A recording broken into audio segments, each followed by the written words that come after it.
Hello, my name is Cynthia. This is David, and we are both staff members at the Burlingame Public Library. And we very much miss seeing everybody in the library during this closure.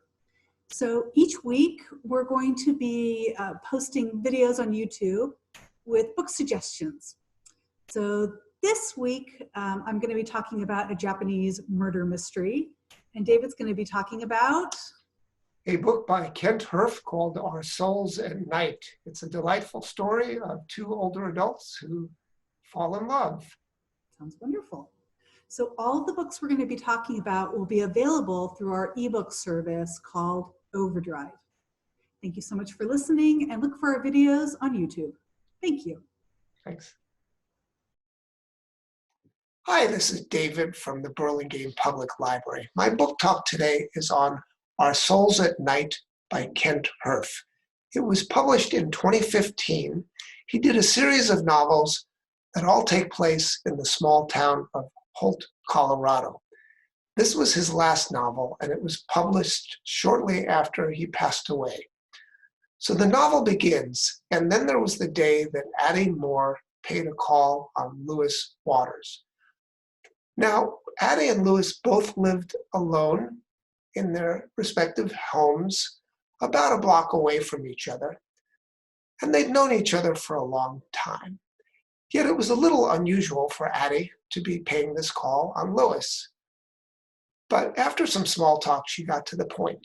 She wanted to know, and this was a proposal, as she called it, if Lewis would be interested in spending the night with her and sleeping with her. He was a little taken aback and asked for some time to think about it, but soon agreed that it was a good idea. So they set up some guidelines and some ground rules, and soon he started to spend nights with Addie. And it worked very well, and to the point where they started to increase the frequency. And at night, they talked about lots of intimate things, sharing their triumphs and tragedies over the years, indiscretions, and generally being vulnerable with each other. And so the relationship grows.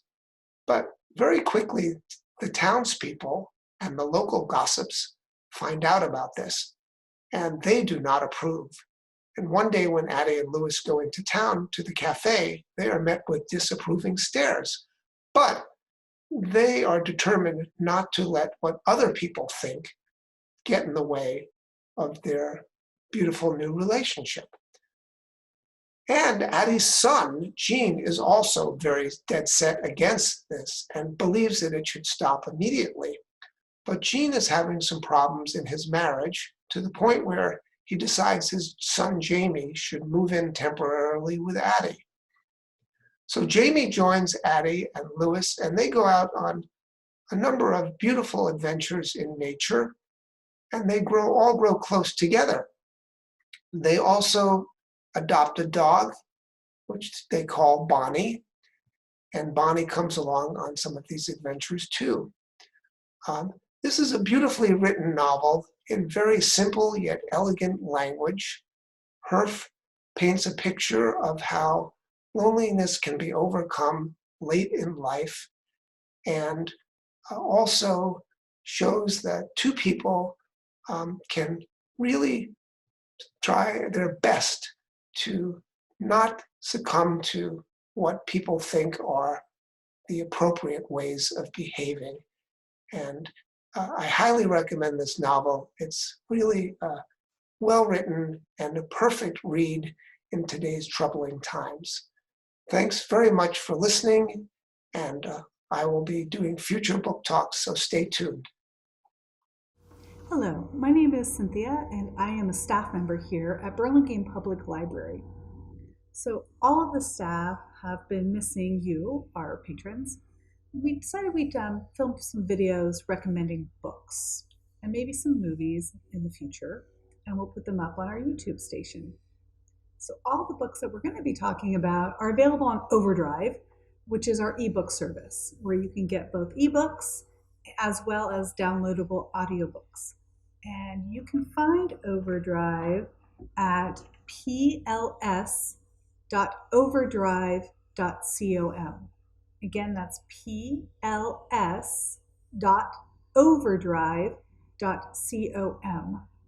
And that's where you can find all these lovely things that we're going to be talking about. So my book that I'm going to be recommending today is a murder mystery set in Japan. The Owasawa Murders by Riku Honda. It was originally written in Japan in 2005, won a lot of awards, and just recently in 2020 was translated into English. So when the book opens up, we're at a big family celebration for the Osawa family, who are prominent community members in their town on the Sea of Japan. They're having a big party for 3 family members because they share the same birthday. So there's dozens of people in their very large, beautiful home, in and out, drinking, eating, having a great time, and somebody proposes a toast. The adults toast with sake, the kids toast with soda, and as soon as everybody takes a sip, they start gasping for air because the drinks have been laced with cyanide. So it's a terrible scene when the police show up. When the police detectives show up, it's 17 people have died, horrible deaths in the house, and there's one survivor. It is Hisako, who is the 15-year-old daughter of the family. She's beautiful and educated and quite charismatic, and also blind. So she sat on the sofa through everybody's death, could hear everything happening, but couldn't see what happened. So she's a figure of both pity and interest, and pretty quickly the detective is suspicious of her, as well as other people in the community.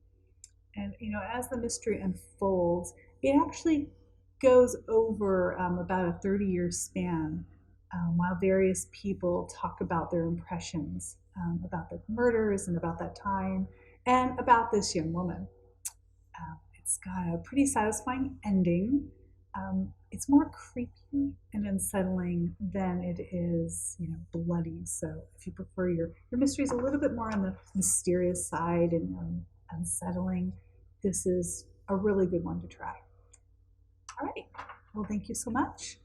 We hope to post more of these, and thank you for listening.